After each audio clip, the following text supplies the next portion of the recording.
grabar. Entonces, dudas, consultas de lo que hemos visto hasta ahora. Algo que quieran repasar, ¿entienden lo que es una explicación científica, lo que es una predicción científica, ¿no es cierto? ¿Serían capaces ustedes de identificarlas y, digamos, diferenciarlas en el caso que ustedes las escuchen o las lean en los medios de comunicación? Dudas, consultas hasta ahí.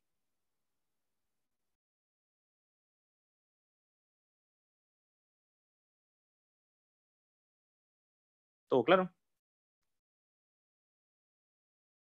No les creo nada. De todo lo que he dicho y de todo lo que ha subido para leer, está todo clarísimo.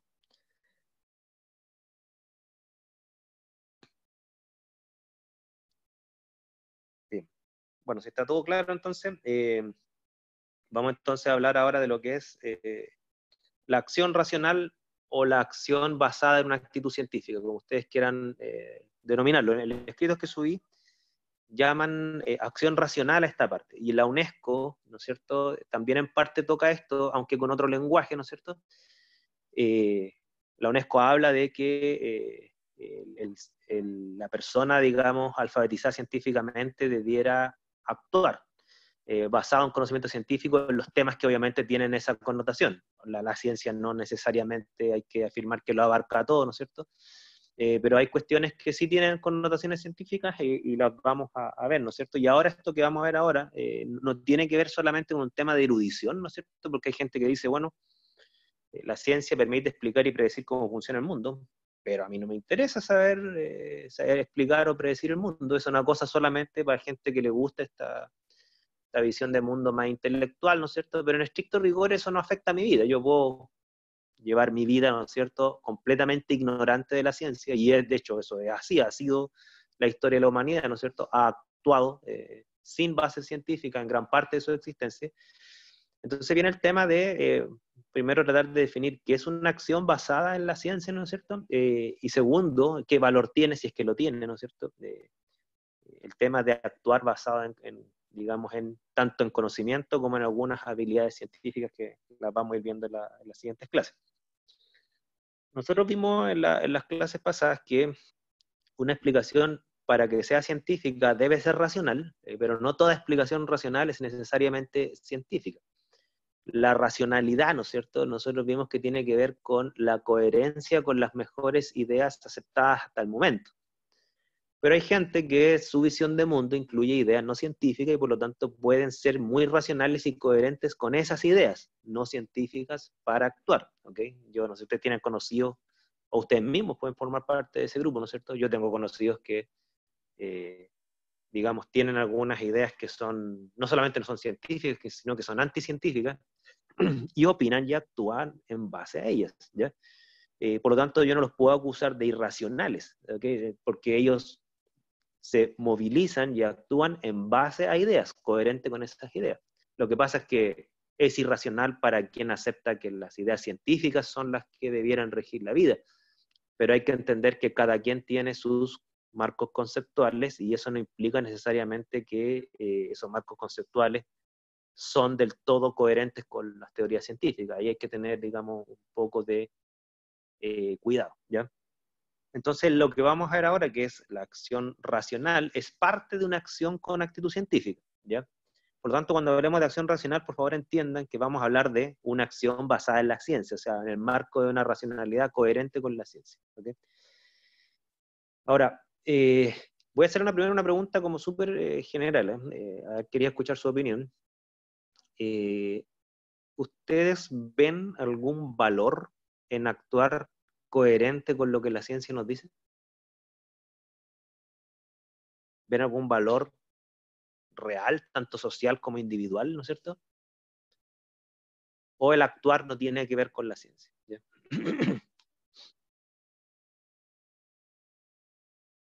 ¿Qué opinan?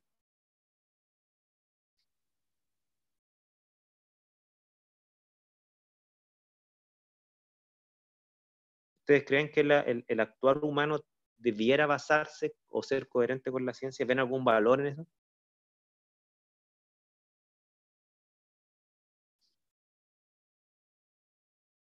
¿Aló? ¿Se escucha o no? Siento que estoy hablando solo.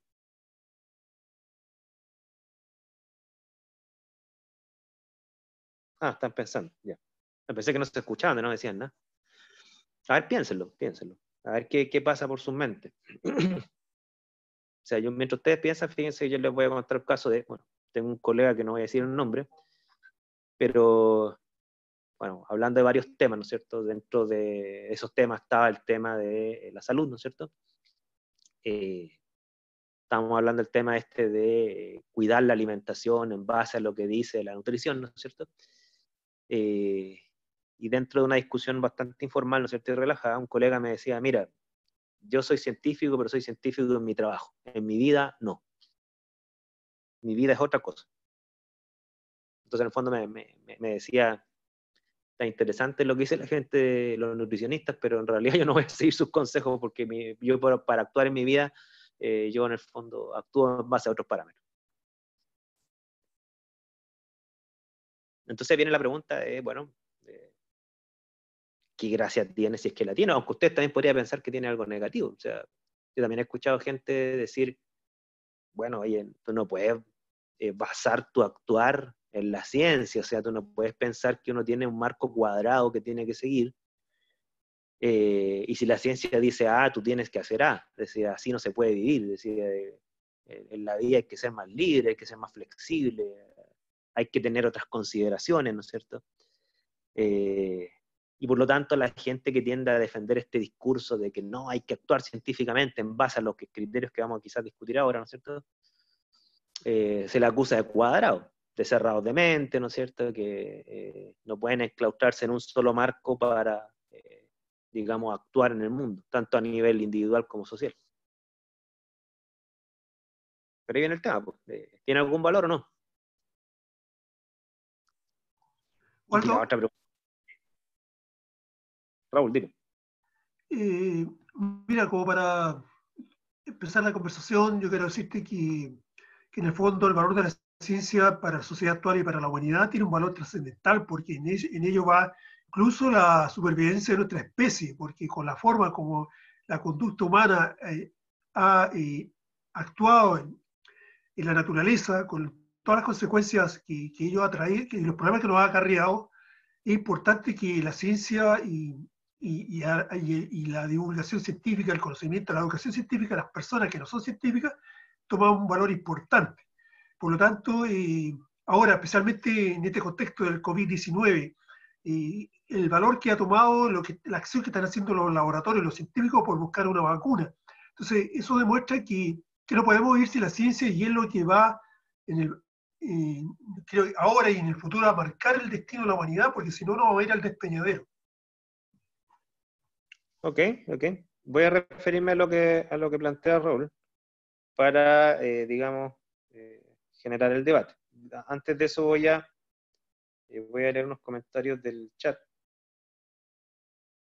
Aquí dice, puede servir para lograr ciertos objetivos, el cuidarse la salud, por ejemplo. Ya, entonces aquí Nicolás lo asocia a un tema que es la salud. Ahí pareciera que en el tema de la salud, que también tiene que ver un poco con lo que plantea Raúl, pareciera ser como bastante claro que el actuar científicamente podría traer obviamente beneficios, ¿no es cierto? El tema de, como dice Nicolás, usar mascarilla, lavarse las manos, o el tema de las vacunas, ¿no es cierto?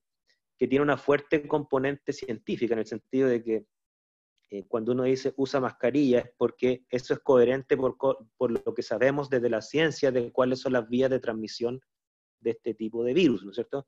Cuando uno dice lávense las manos es porque también sabemos que científicamente está demostrado, ¿no es cierto?, que a través de las manos uno se contagia muchas enfermedades, algunas de ellas virales. Cuando uno dice vacúnate, ¿no es cierto?, es porque uno entiende que la ciencia, nos muestra que el sistema inmune tiene un funcionamiento, y ese funcionamiento implica que la vacuna, ¿no es cierto?, digamos, nos previene o nos fortalece el sistema inmune ante un posible contagio y que nos pille, digamos, con las defensas preparadas.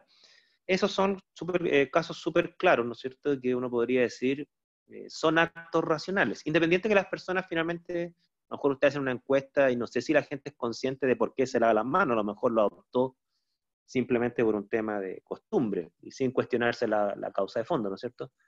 Quizás mucha gente sigue recomendaciones basadas en ciencia sin ser consciente del trasfondo científico de esas recomendaciones. Por lo tanto, lo que estamos diciendo acá, que en este caso lavarse las manos, usar mascarilla o vacunarse, ¿no es cierto?, son acciones racionales basadas en la ciencia, entiéndalo en un contexto social, no que toda la gente es consciente de eso. Aquí tenemos casos, ¿no es cierto? Pero miren, les voy a contar un ejemplo solamente para hacer el contrapunto y generar, digamos, la reflexión. Uno podría decir, ya, ok, esos casos son positivos, ¿no es cierto? Como plantea Raúl, pareciera que la subsistencia humana depende de las bases científicas de nuestro acto. Pero también existen visiones que dicen, oye, también hay que entender que la acción basada en la ciencia no ha traído perjuicio. Por ejemplo, el caso que típico se menciona, ¿no es cierto?, es que la ciencia nos ha traído, digamos, la industria, y la industria nos ha traído la contaminación. Y por lo tanto, el actuar basado en la ciencia ahí pareciera que no fue adecuado. La ciencia nos ha traído las armas, nos ha traído las bombas nucleares, ¿no es cierto? Y el actuar basado en la ciencia, ¿no es cierto?, generó calamidades gigantes. Entonces,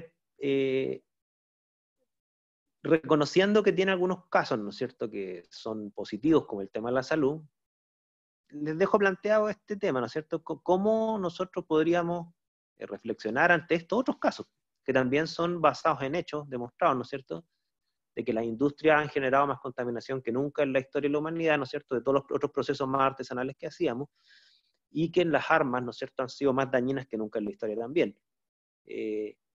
¿Dónde está entonces, digamos, el matiz en esto? Si es que lo ven, digamos. A ver, ¿qué opinan?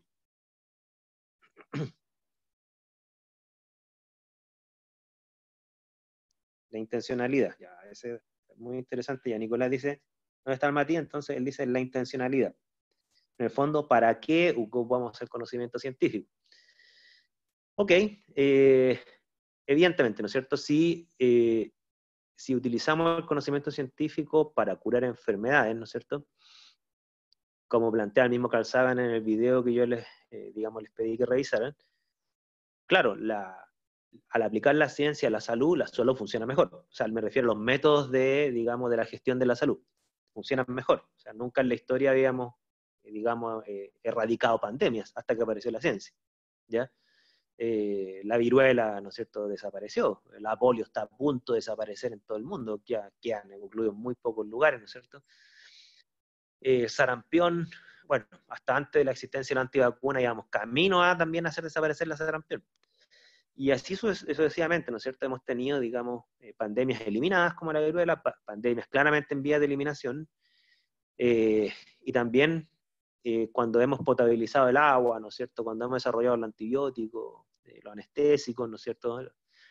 Claramente la salud humana, ¿no es cierto?, nos ha generado una mayor expectativa de vida, y no solamente una mayor expectativa de vida, una mayor cantidad de años de vida saludable, eso tampoco hay que olvidarlo.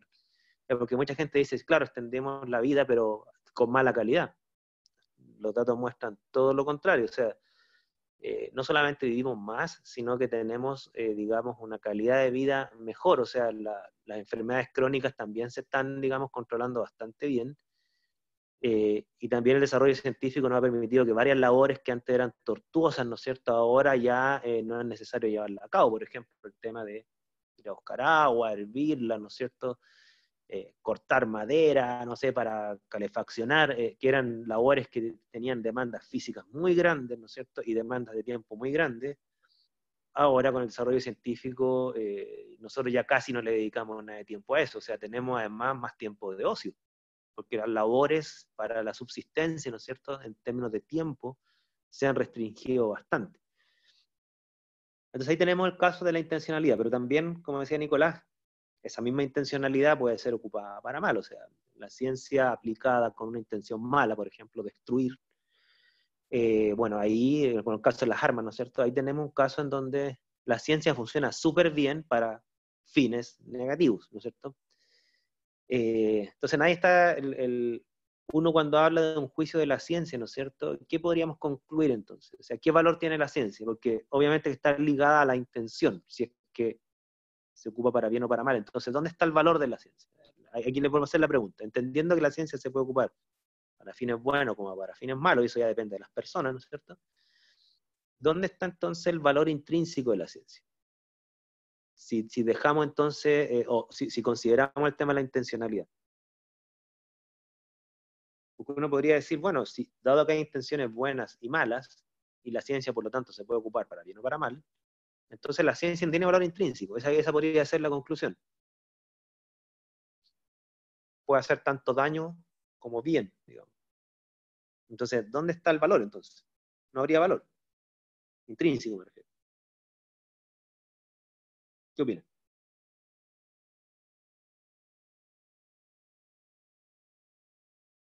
La pregunta es complicada, si no es simple, ¿ya? De hecho, lo que estamos discutiendo ahora es un tema, digamos, de debate académico bien intenso, ¿ya? Hay gente que dice que la ciencia no es necesariamente buena, ¿ya? De hecho, algunos le endosan a la ciencia cierto perfil colonialista. En el fondo dicen que la ciencia es una expresión más del intento de dominio de la cultura occidental sobre el mundo, que no tiene nada de bueno en el fondo. En el fondo levantan teorías casi al grado de conspirativo, de que la ciencia es parte de la conspiración para controlar el mundo por parte de la élite. Así aparece, y no estamos hablando en canales de YouTube, estamos hablando en escritos de reflexión sociológica, filosófica, ¿no es cierto? No es una cosa menor, ¿ya? Entonces, repito la pregunta, ¿dónde está entonces el valor intrínseco? Porque estamos claros que la ciencia nos puede hacer bien como nos puede hacer mal, entonces, ¿cuál es el valor? Waldo, ¿Sí? mira, para aportar a la conversación, quisiera decir que la ciencia nos ha demostrado a través de la historia y de la sociedad que, que trae más beneficio, mucho más beneficio, porque en cuanto a mejorar la calidad de vida de los seres humanos, con todos los beneficios o las cualidades que tú has mencionado, lo que pasa es que una cosa distinta es que como la ciencia, como parte de la actividad humana, son otros los que le dan mal uso o la intencionalidad, como se estaba hablando, en términos de que son, por ejemplo, autoridades, gobiernos u otros canales de la sociedad que utilizan los conocimientos científicos por cualquier razón, ya sea político, de poder o lo que sea, eh, utilizan más la ciencia, los conocimientos y el dinero también para otros fines que no son fines de ayudar al ser humano a fines altruistas, de, de mejorar la condición humana en cuanto a la salud y otras cosas. Yo creo que eso no depende de que la ciencia sea negativa, sino que la ciencia yo considero una actividad humana que ha traído muchos beneficios, muy positiva, y que puede ayudar a salir a la humanidad, como decían delante, del peñero que se encuentra. Solamente son otras formas, otras decisiones, otras eh, eh, organizaciones, otras decisiones, otras formas de poder que no son necesariamente de la ciencia las que han dado mal uso y la han llevado por caminos que no corresponden en consonancia con lo que es el ser humano. Bueno, estamos claros entonces que la ciencia tiene, digamos, usos benéficos y dañinos, ¿no es cierto? Y las personas que tienen cargos de poder son clave a la hora de usar la ciencia para bien o para mal, ¿no es cierto? Porque muchas veces uno como persona individual, el ámbito de acción que tiene sobre el mundo es súper restringido. En cambio, un gobernante, ¿no es cierto?, que maneja más recursos y que ya sus acciones afectan a escala de un país o a escala planetaria, ¿no es cierto? Ahí es donde se pueden generar, digamos, los puntos de quiebre entre algo muy benéfico o algo muy dañino. Voy a leer aquí lo que dice Juan Nicolás, dice, es buena siempre y cuando mejoremos nuestra calidad de vida y la de otros con su uso. Ahora ahí, cuando el objetivo es ese, ¿no es cierto?, mejorar la calidad de vida, uno podría decir, la ciencia muestra su potencial, ¿ya? Y vamos a tocar algunos ejemplos, ¿ya? Pero quiero después ir al trasfondo de esto, ¿ya? Porque vamos a ver algunos ejemplos donde efectivamente la ciencia ha mejorado la calidad de vida, algunos ya se los mencioné, ¿no es cierto? Y otra cosa es tratar de entender por qué ha logrado eso, ¿ok? ¿Por qué? Wilson dice, podría estar la necesidad que se quiera suplir. Si se quiere usar para alguna mejora en el sistema de salud, buena; cuando se quiere usar para causar daño a otros, mala. Claro, entonces ahí está el tema de el objetivo, ¿no es cierto? Y la intención, ¿ok? Hay intenciones y objetivos buenos, hay intenciones y objetivos malos, ¿no es cierto?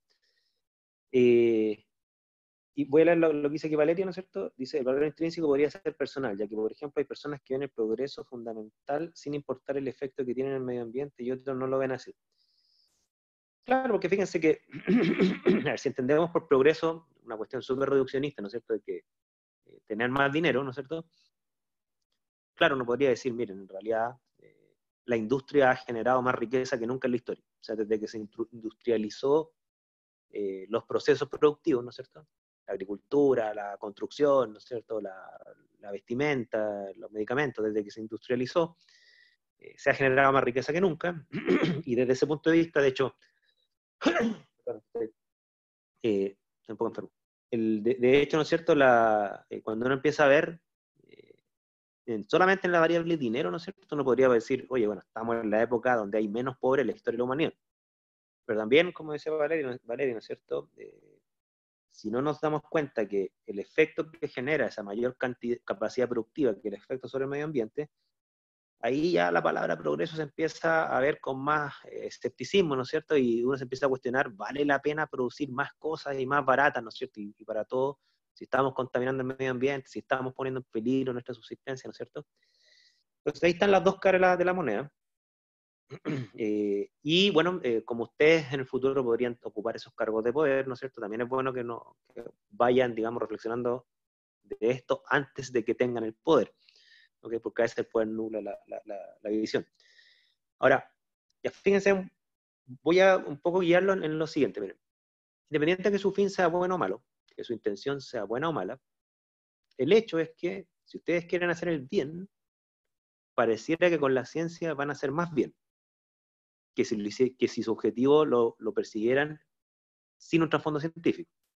Por ejemplo, si ustedes quieren salvar vidas, ¿no es cierto? Lo más probable es que salven mucho más vidas basados en los productos de la ciencia, llámese comida, llámese medicamentos, ¿no es cierto? Que si ustedes lo trataran de hacer con productos que no están basados en la ciencia, ¿no es cierto? Que ustedes vayan a la naturaleza salvaje, ¿no es cierto?, a buscar comida y la llenen a una persona, lo más probable es que la cantidad de comida que van a poder juntar y llevar para alimentar a la gente va a ser mucho menor. Lo más probable es que si ustedes quieren curar a una persona enferma, ¿no es cierto?, la probabilidad de curarla con lo que la naturaleza nos da en forma salvaje es muy baja comparado con lo que les provee la ciencia al procesar estos productos. Y también si sus objetivos son malos, ¿no es cierto? Por ejemplo, si ustedes quieren literalmente arrasar con un enemigo, lo más probable es que lo van a conseguir con medios científicos que con medios no científicos. O sea, lo van a conseguir tirándole bombas que tirándole piedras. No sé si me explico. Entonces, claro, el caso de Hiroshima es el caso, digamos, Hiroshima y Nagasaki son los casos, digamos, lamentablemente icónicos, ¿no es cierto? O sea, la eficiencia en la destrucción a través de una bomba nuclear no tiene comparación con ningún arma de la historia de la humanidad. Desde ese punto de vista, sea el fin bueno o malo, el hecho es que, fíjense lo que les voy a decir, independiente de si el fin es bueno o malo, todos queremos que sea bueno, ¿no es cierto? Hay que tener consideraciones éticas con esto, pero independiente de si el fin es bueno o malo, el hecho es que la probabilidad de cumplir ese fin de forma eficaz y eficiente, ¿no es cierto?, tiende a ser mucho más probable si lo hacen basado en el conocimiento científico. Eso es lo que los que defienden la acción basada en la ciencia plantean. ¿Qué les parece? Obviamente que nosotros lo ligamos a la parte ética y moral, ciertamente, sobre todo en esta universidad que es católica. O sea, ojalá que la eficiencia y eficacia que nos da el actuar basado en la ciencia siempre esté guiado, ¿no es cierto?, por los principios, digamos, de la moral, ¿no es cierto?, en el caso de esta universidad, de la moral cristiana, en el caso de quien tenga una visión más laica, ¿no es cierto?, en base a los principios morales universales que más o menos hemos acordado. Waldo, mira, también la ciencia aporta el siguiente elemento. Resulta que, por decir una cualidad humana, que la sociedad puede también puede tener la capacidad de resiliencia debido a que la ciencia también provee como una de sus características la respuesta a los problemas que la están destruyendo a la humanidad, al mundo. O sea, no solamente aporta conocimiento nuevo, genera nuevas acciones que benefician al ser humano, sino que frente a lo negativo, frente a la destrucción, la ciencia tiene respuesta. Y está en quienes tienen el poder que, digamos, o sea, que se pueda tomar esa respuesta que brinda la ciencia en momentos críticos y, bueno, poder efectuarla. Bueno, la ciencia nos provee de varias herramientas que tienen que ver con el tema de la acción racional, ¿no es cierto? Una nos provee teorías que, como dice Raúl, nos intentan dar respuesta a las preguntas o soluciones a los problemas, ¿no es cierto? No son soluciones perfectas, pero quienes defienden esta visión de la ciencia para abordar los problemas del actuar, ¿no es cierto? Dicen que hay mayor chance, y la historia muestra un poco esto, ¿no es cierto? Hay mayor chance de resolver un problema basado en el conocimiento científico que basado en un conocimiento fuera de la ciencia en ámbitos materiales, ¿ya? Aquí no estamos hablando de problemas de otra naturaleza, ¿ya? Obviamente que esa visión en un público de gente que estudia ciencia tiende a adherir, tiende a estar de acuerdo con eso, pero también yo es mi labor decirle que esa afirmación y ese discurso que acabo de decir, ¿no es cierto?, fuera del ámbito de una facultad de ciencia no tiende a ser del todo aceptado, ¿ya? Y quiero dejarlo muy claro, y va a generar debate si ustedes tienen contacto, amigos, ¿no es cierto?, gente de confianza con la cual puedan discutir esto, ¿no es cierto? Si tienen estudios en otras áreas, lo más probable es que van a tener ciertas discusiones y diferencias de opinión, para que ustedes lo tengan claro, ¿no es cierto? Claro, en este curso donde todos somos una facultad de ciencia, no me extraña que no se genere una gran controversia respecto a esto. Ahora, fíjense, ahora llevándolo un poco al área chica, ¿no es cierto? Una cosa son los conocimientos, ¿no es cierto? Pero dentro de lo que uno lee, de lo que es la acción racional y la acción basada en ciencia, dice que no es solo la que está basada en el conocimiento científico, sino que está basado en la estrategia de la investigación científica. ¿Me explico? Fíjense que nosotros vimos en las primeras partes del curso que el método científico, ¿no es cierto?, es una forma, es una estrategia para abordar problemas, la cual su sello, ¿no es cierto?, tiene varios sellos, pero sus sellos principales son que los problemas se abordan, número uno, desde el conocimiento previo, ¿ok?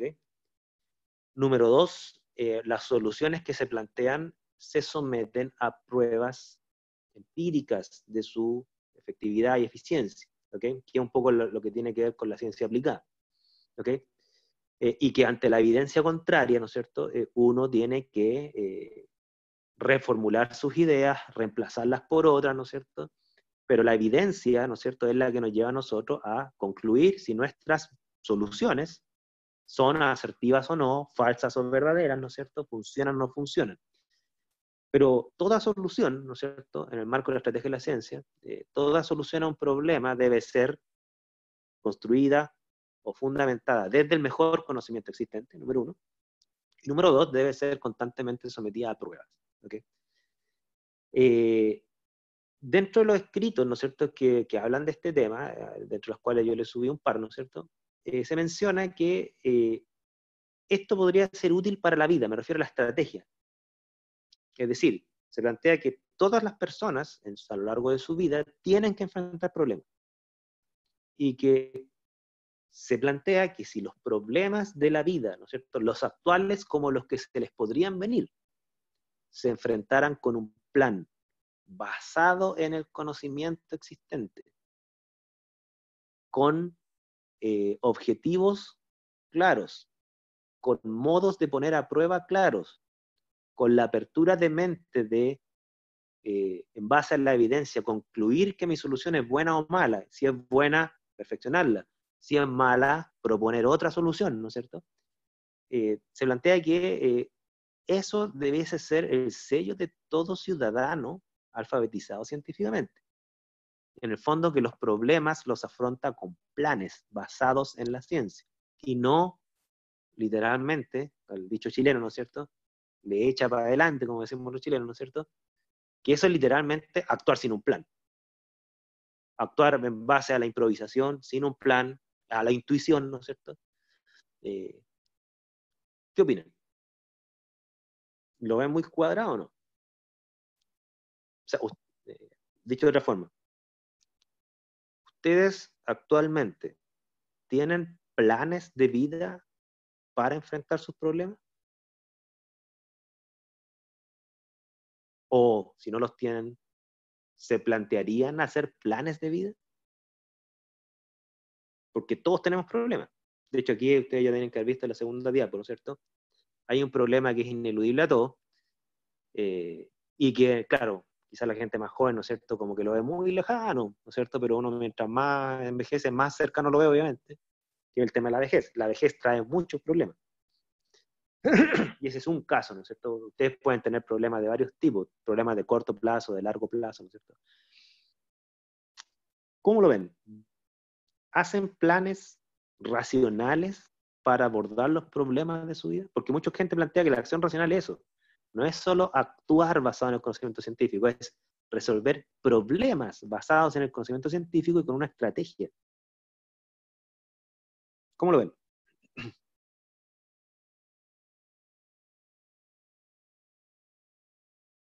Aquí puse el tema de la vejez, ¿no es cierto? Aquí está.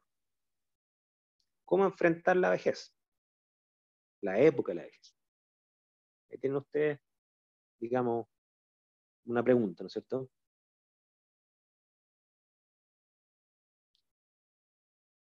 ¿Qué problemas, además del de la vejez, ¿no es cierto?, ustedes ven que en general la mayoría de los seres humanos tienen que enfrentar?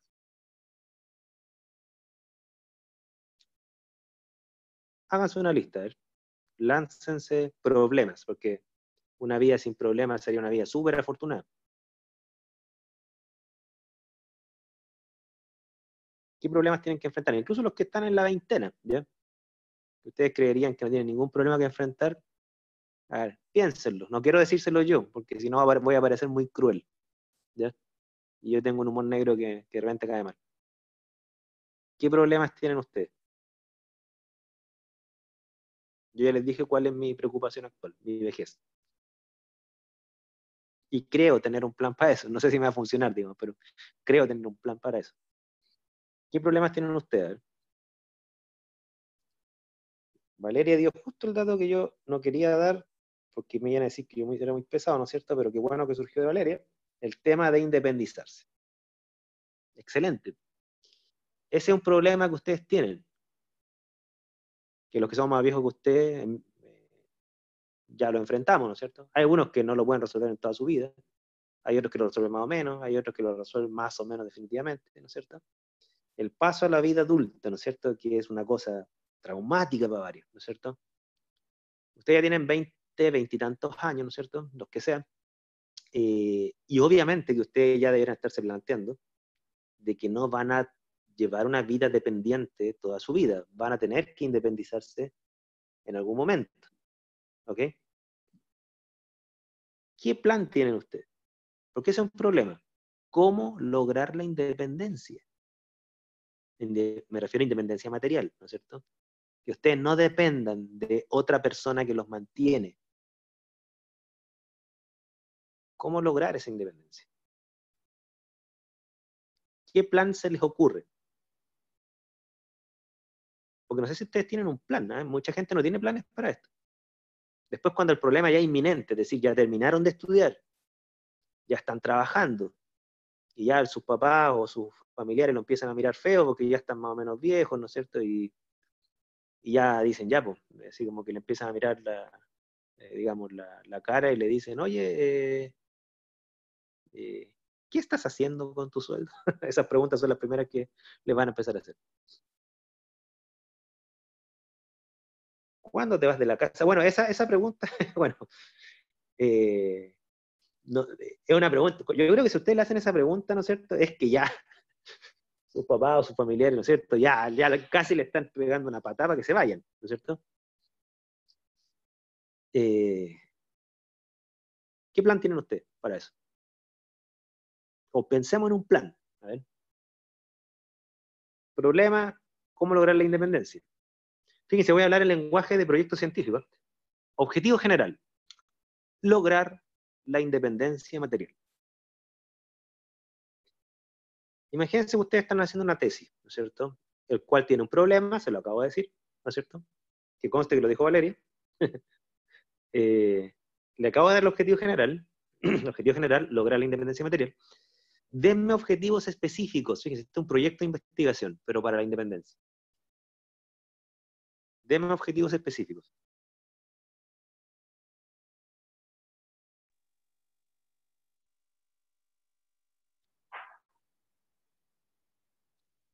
Entendamos objetivos específicos, ¿no es cierto? Como los hitos que tienen que lograrse, ¿no es cierto? Para cumplir el objetivo general. Objetivo número 1, terminar de estudiar. O sea, obtener tu certificado. Muy bien. Eso es necesario para aumentar las chances de lograr la independencia. Es necesario, pero no es suficiente. Por eso es un buen objetivo específico, ¿ok? Quiere decir que faltan más objetivos específicos para lograr la independencia material. ¿Cuál otro? ¿Está bien ese objetivo? Titularse o terminar la carrera, ¿no es cierto? Lo lograron. ¿Qué hacen después? Objetivo 2, buscar trabajo. Bien. Ya, Eduardo también, justo lo mismo, ¿no es cierto? Buscar trabajo. O sea, yo necesito titularme, luego necesito buscar trabajo. Esas dos cosas son necesarias para lograr la independencia. Son necesarias, pero no suficientes, ¿no es cierto? ¿Qué otra cosa más necesitan? Ya, se titularon, encontraron trabajo. ¿Y qué más? Ya, buscar o encontrar, ¿no es cierto?, un lugar donde vivir. Bien, tercera parte, ¿no es cierto? Un lugar donde vivir. Tenemos esas tres cosas, ¿no es cierto? Encontraron el lugar donde vivir. ¿Qué otro objetivo específico les queda?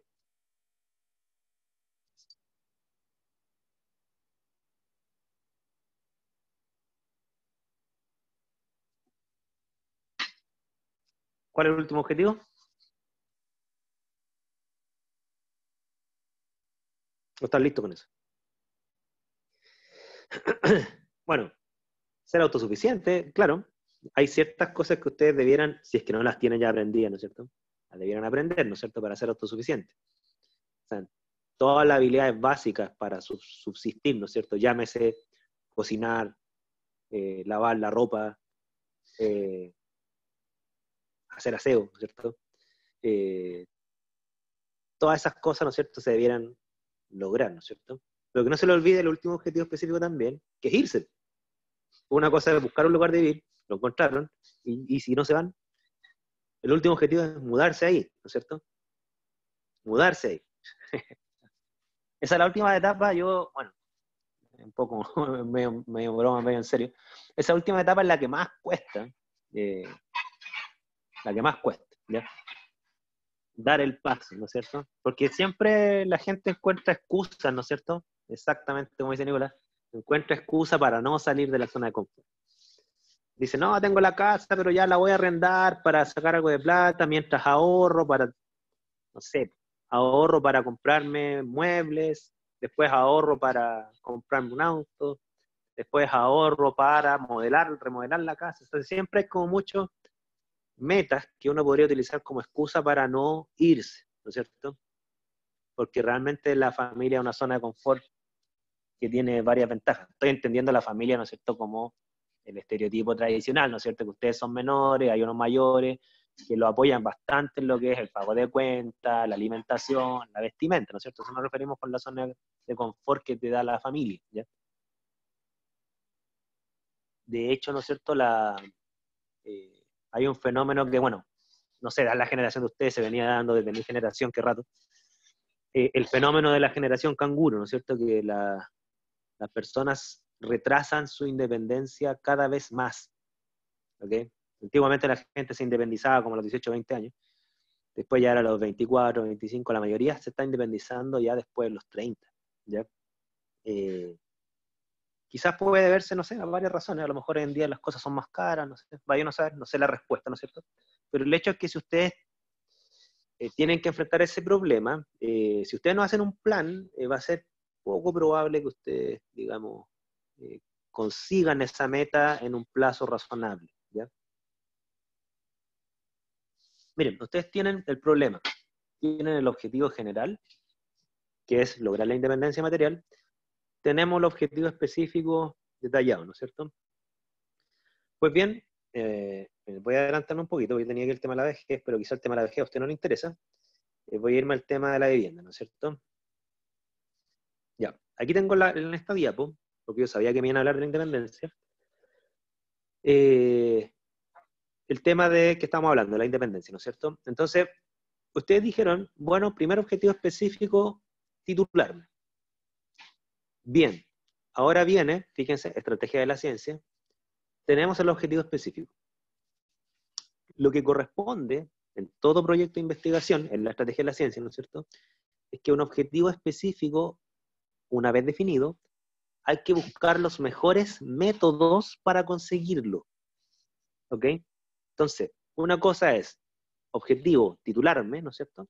Y ahora viene la pregunta, ¿y cómo o cuál es el mejor plan para conseguir eso? ¿Cuáles son los mejores métodos para titularse? ¿Qué responderían?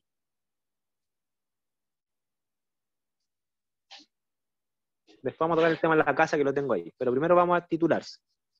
Se titularon, ¿no es cierto? Pero ¿cómo titularse? ¿Cómo aumentar las chances para titularse? ¿Qué medios, ¿no es cierto?, materiales, intelectuales, temporales, son los que ustedes dispondrían para aumentar las chances de titularse? Ustedes ya son estudiantes avanzados, ya deberían estar más o menos bien adiestrados en eso. Porque una cosa es decir, quiero titularme, pero en realidad, lo que hago en la realidad es toda intuición. ¿Qué recomendaciones le darían a usted a una persona que va a entrar a la universidad para que tenga más chances de terminar su carrera? ¿No se le ocurre?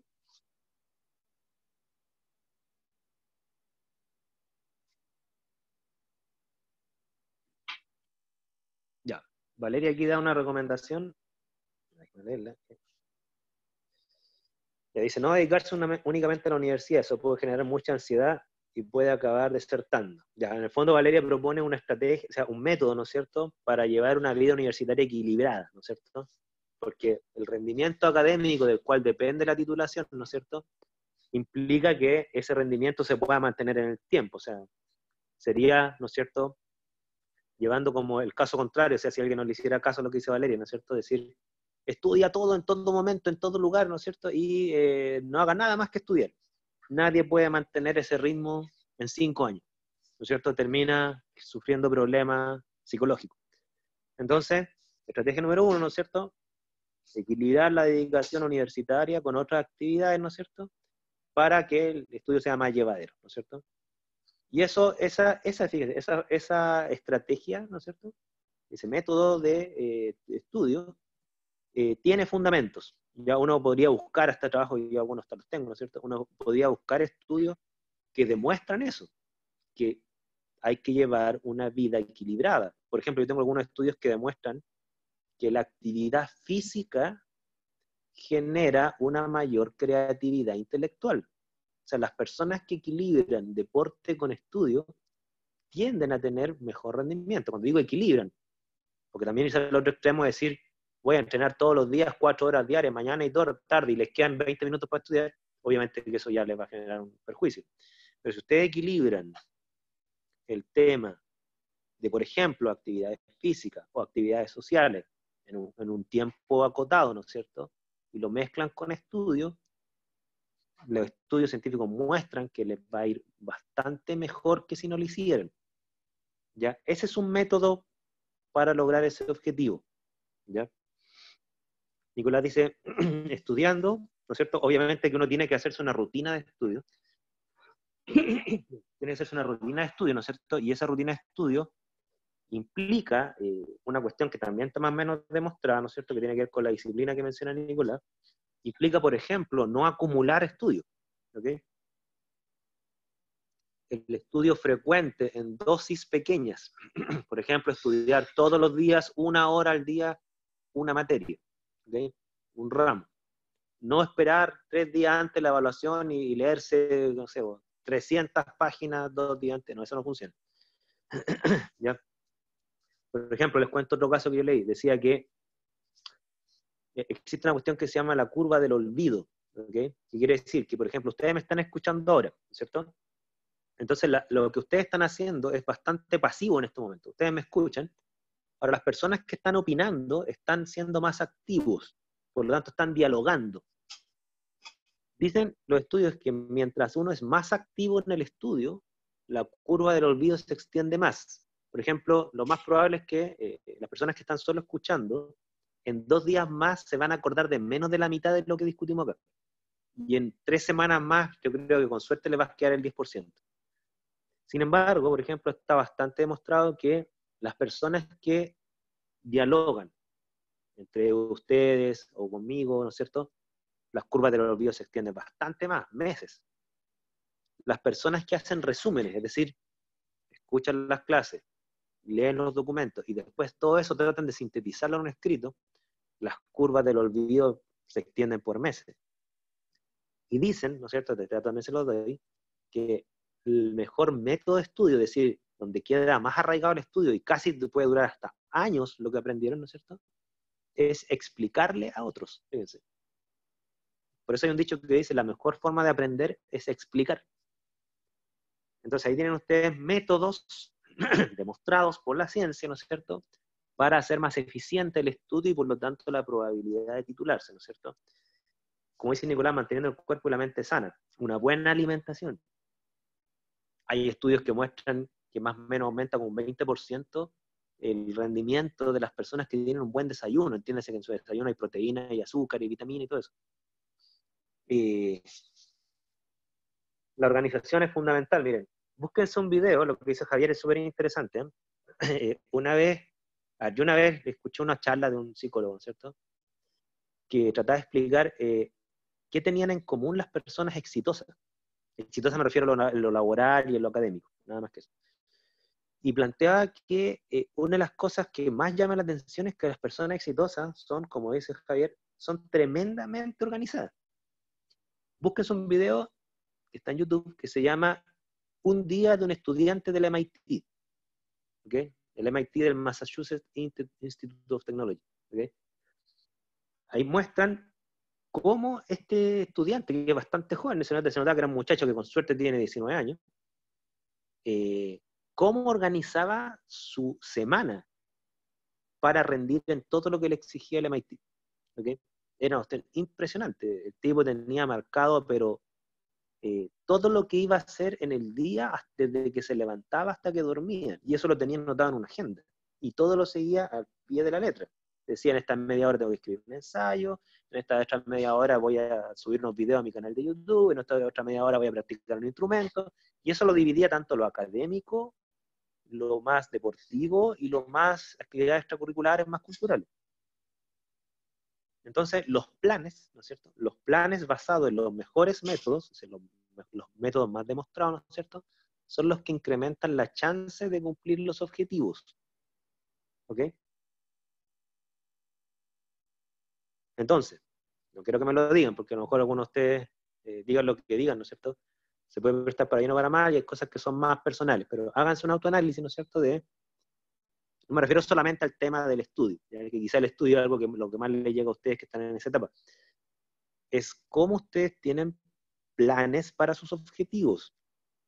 En el caso del estudio eran los más claros, y ustedes mismos salieron varias recomendaciones, porque claro, ustedes ya llevan años en la universidad, varias recomendaciones que si uno se va para la literatura científica, ¿no es cierto?, tienen estudios de respaldo bastante contundentes. Comer bien, hacer deporte, hacer actividades sociales, organizar los tiempos de estudio para dosificarlos, ¿no es cierto?, estudiar bien, o sea, no estudiar pasivamente, estudiar activamente, resúmenes, discusiones con otros, explicarle lo que uno entendió bien al otro, ¿ok? Y viceversa, esa es una muy buena forma. Ahí los grupos de estudio se vuelven productivos, porque también hay grupos de estudio que son improductivos, empiezan a divagar, ¿no es cierto? Sin embargo, si los grupos de estudio se centran en que, digamos, se explican entre ustedes lo que mejor dominan, ¿no es cierto?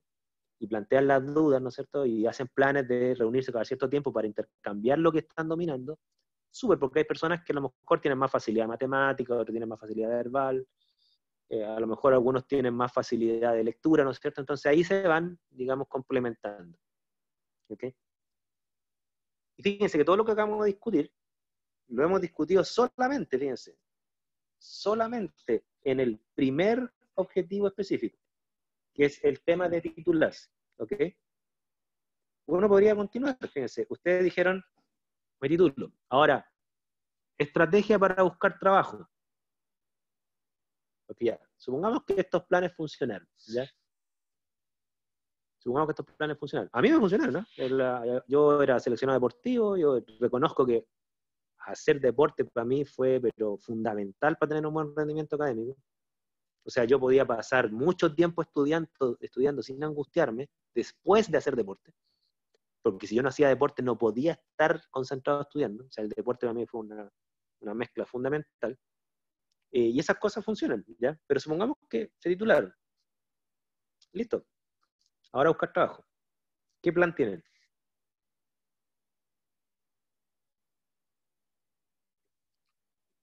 ¿Qué plan tienen?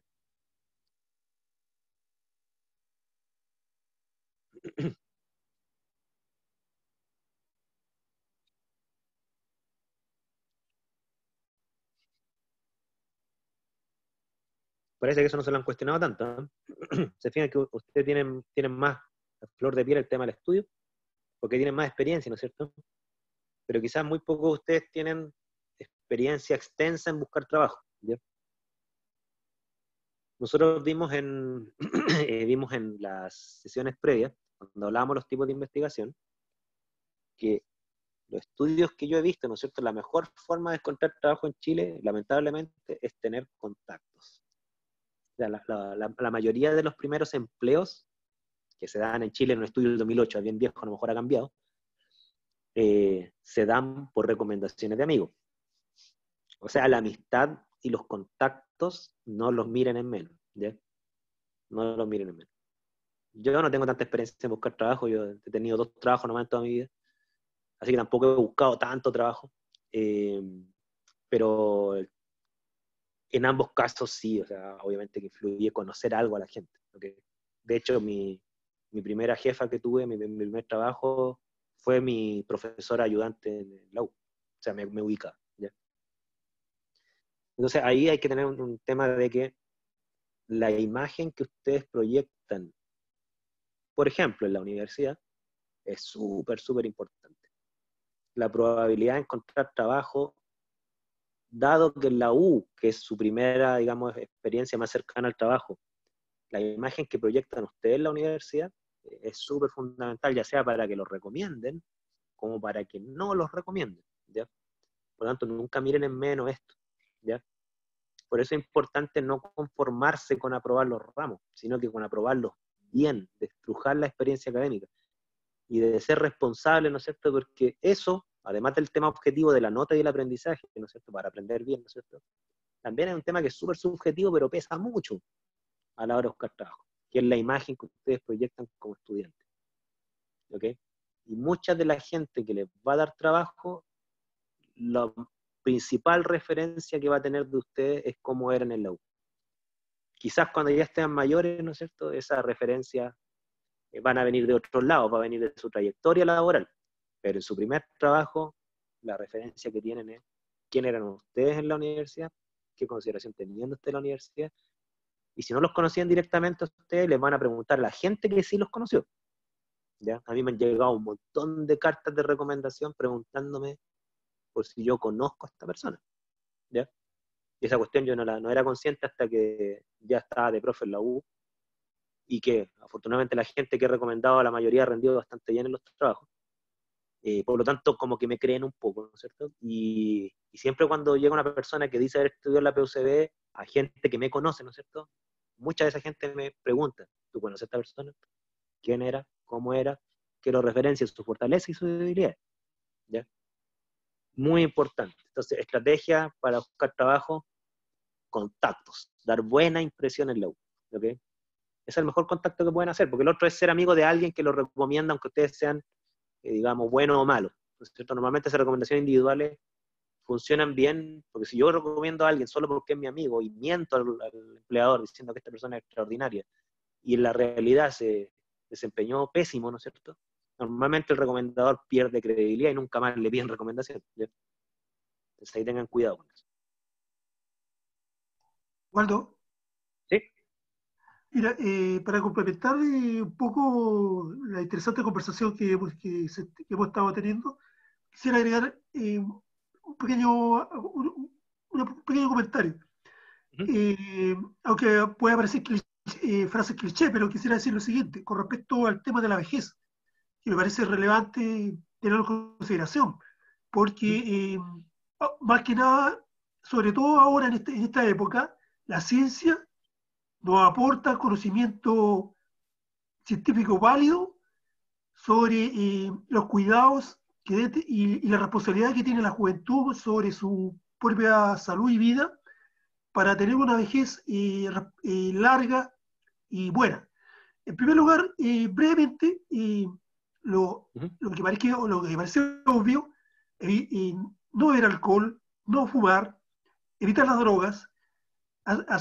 hacer actividad física, tener una mentalidad abierta, flexible y dispuesta a los cambios, y por último, ser buena persona.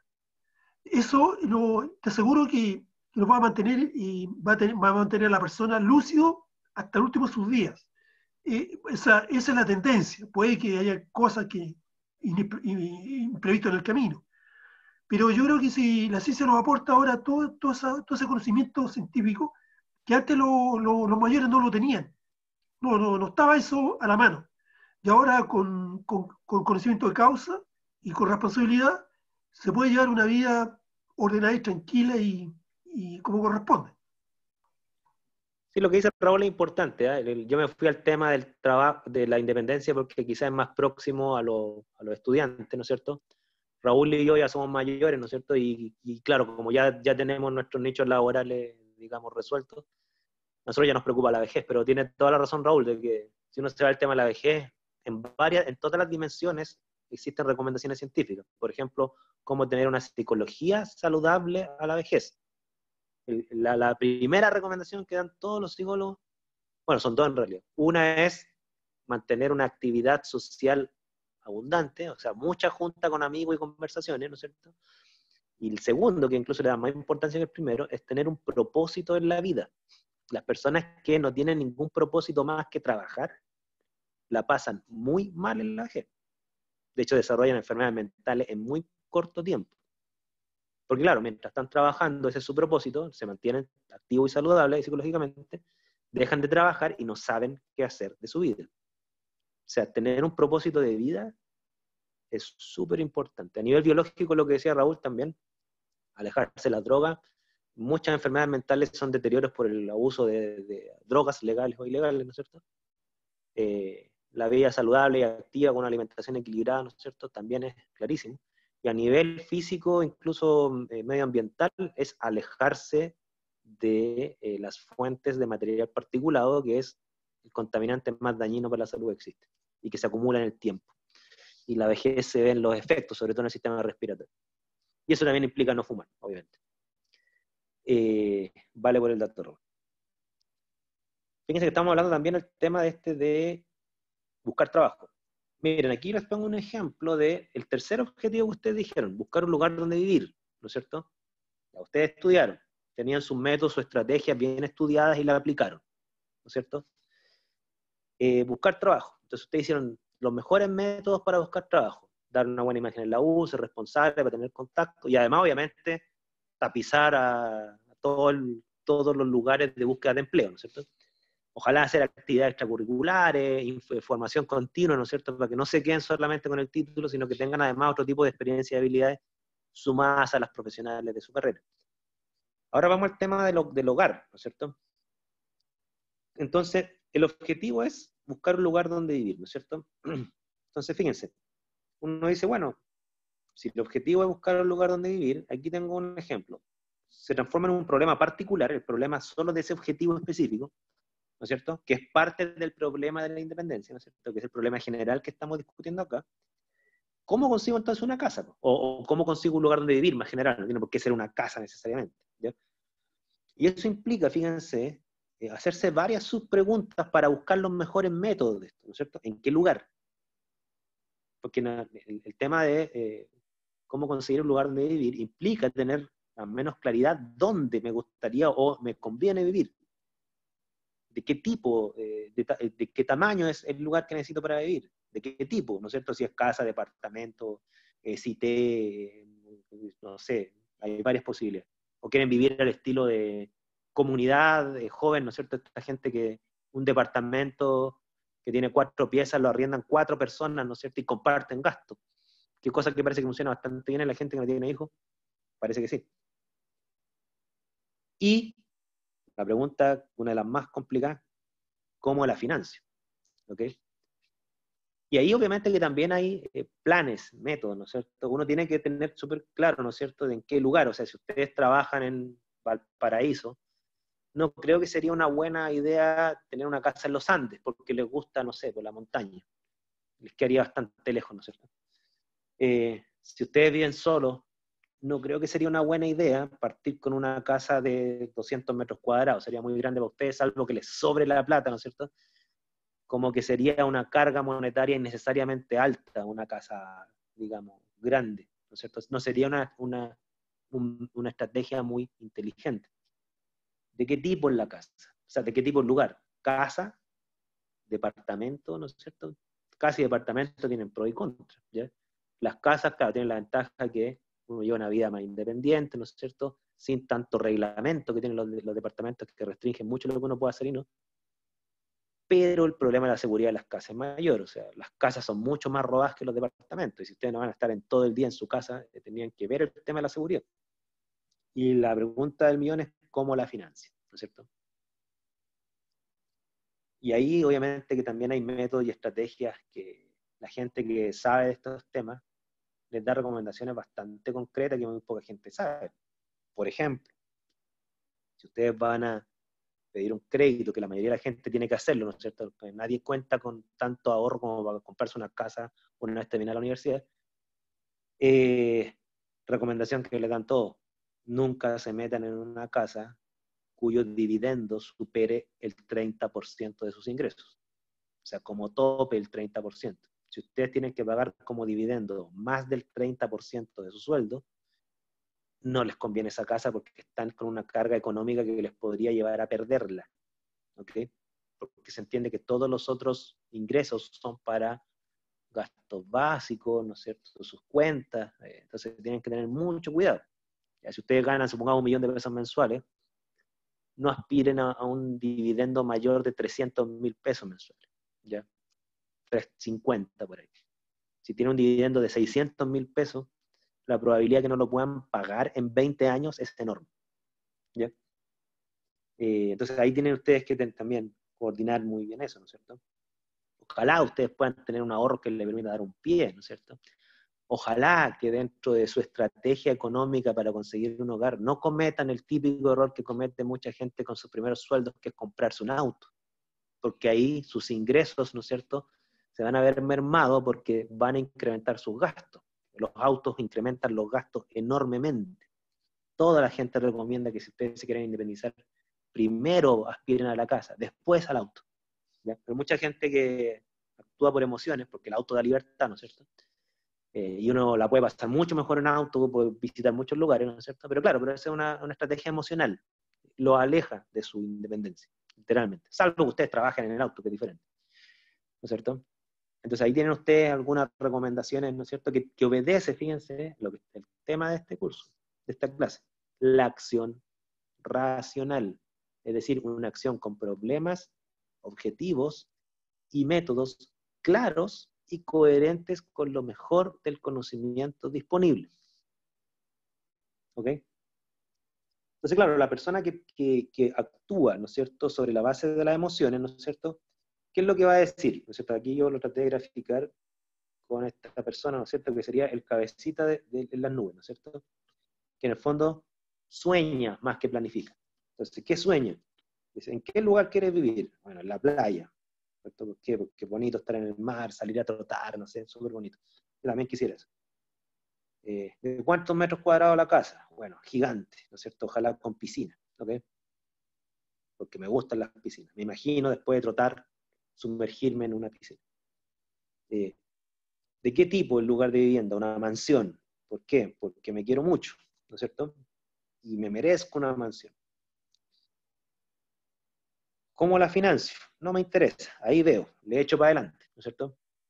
Esto de planificar es de cuadrados de cabeza. ¿Ok? Entonces, claro, después viene la realidad, ¿no es cierto? Y uno dice, ya, ¿quieres todo eso? Yo estoy dando la búsqueda. Tu casa vale 20.000 UF. Es una casa con piscina, mansión gigante al lado de la playa, bueno, eso vale 20.000 UF. Y a 20 años, tu dividendo mensual van a ser 3,5 millones de pesos.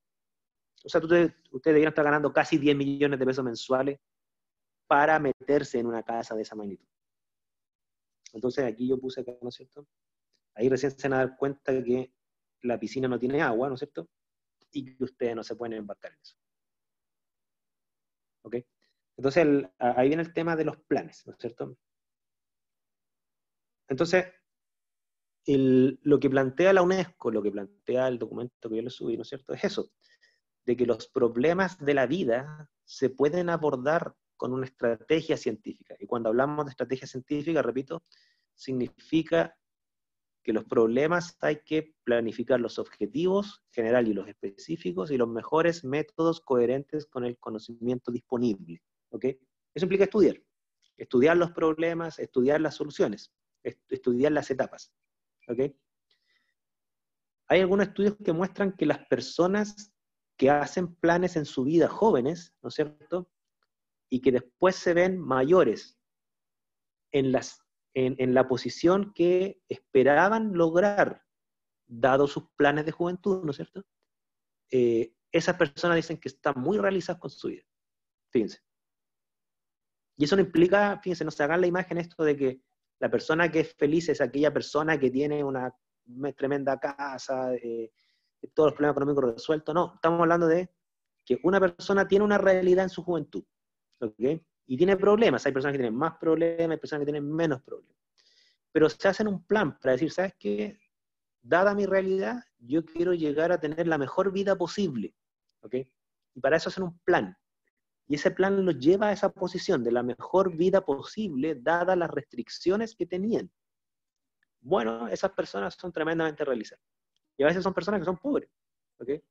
O son personas que a lo mejor no tienen la vida cliché que uno esperaría, ¿no es cierto? Pero se esforzaron y consiguieron desempeñar, ¿no es cierto?, la mejor vida posible dadas las restricciones, ¿ya? Y todos tenemos restricciones, ¿ok? Todos tenemos restricciones, ya sean restricciones económicas, restricciones de salud, a lo mejor restricciones sociales. Por ejemplo, en mi caso, las mayores restricciones que tuve siempre fueron las sociales, porque nunca tuve yo una red de contactos influyentes, para nada, y hasta el día de hoy no los tengo, ¿ok? Entonces, claro, ahí uno tiene una adversidad. Quizás las personas que tenían redes sociales influyentes, ¿no es cierto?, se le hizo mucho más fácil cambiar algunas cosas, y a lo mejor llegaron más lejos en muchos ámbitos de los que yo me propuse. Pero el asunto no es ese, si todos tenemos, digamos, dificultades, restricciones y todo, ¿no es cierto? Pero el asunto es tratar de llegar a la mejor condición posible dado un plan. Y eso tiene dimensiones en el área de la salud, en el área de la psicología, en el área de las finanzas, en las áreas materiales. ¿Ok? Eso es más o menos lo que se entiende por acción racional. Y para terminar, ¿no es cierto? Recuerden, ¿no es cierto?, que la acción racional se entiende en esas dimensiones, pero también se entiende en otras, que es que a veces los planes fallan. ¿Ok?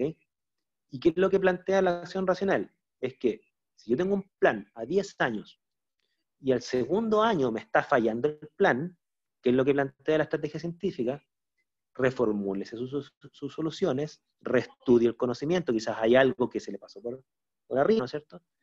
Y así uno aprende de los fracasos. Fíjense una cosa que es súper importante. Cuando uno actúa sobre la base de conocimiento disponible y fracasa, es decir, uno se plantea metas parciales y no se están cumpliendo, ¿Qué es lo que implica eso? Implica reevaluar las ideas en las cuales actué. Y a lo mejor la evidencia me va a llevar a concluir que algunas de las ideas que yo utilicé eran falsas. ¿Y yo qué es lo que tengo que hacer? Tengo que buscar mejores ideas y reenmendar el rumbo, reestructurar mis planes. Así se aprende de los fracasos. Las personas que actúan sobre la base de la intuición, el otro problema que tienen, además de que tienen menos chance de conseguir su objetivo, es que no aprenden de los fracasos. ¿Ok? Fracasan y bueno, dicen fracaso, y algunos siguen por ahí, a pesar que fracasan, ¿no es cierto? Y hay otros que dicen, bueno, fracasé, así es la vida, ¿no? Lo es. ¿Ok? En cambio, aquí uno puede reenmendar el rumbo, ¿ya? Entonces, uno siempre tiene que ir reevaluando los planes. Que un poco la lógica de la ciencia es ser súper crítico y objetivo a la luz de la evidencia contraria para mejorar mis marcos teóricos que me llevan a actuar. ¿Okay? Esa es una primera aproximación. ¿Okay? Estamos en la hora. ¿Alguna duda? Consulta. Pero repito que todo esto de la acción racional aparece en los escritos que yo les subí. Hay uno que dice explícitamente acción racional, ¿no es cierto? Y en el capítulo de la UNESCO también hablan el tema de opinar y actuar informadamente en base a lo mejor del conocimiento científico. ¿Okay? Y la UNESCO plantea que los temas que más importa esa forma de actuar son en los temas que, como dijo alguno de ustedes, afectan directamente en la calidad humana. ¿Y cuáles son esos temas? Los más conocidos, obviamente que pueden haber más, pero los más conocidos, los más frecuentes: salud, nutrición, que tienen relación obviamente, drogas, temas económicos, y se me escapa uno que otro por ahí, ¿ya? Las dimensiones humanas más inmediatas. ¿Estamos? Entonces, ojalá que ustedes reflexionen sobre esto y tengan planes en todas esas dimensiones para llevar una buena vida, ¿ya? Eso. Vamos a continuar entonces el jueves. ¿Dudas? ¿Consultas de última hora?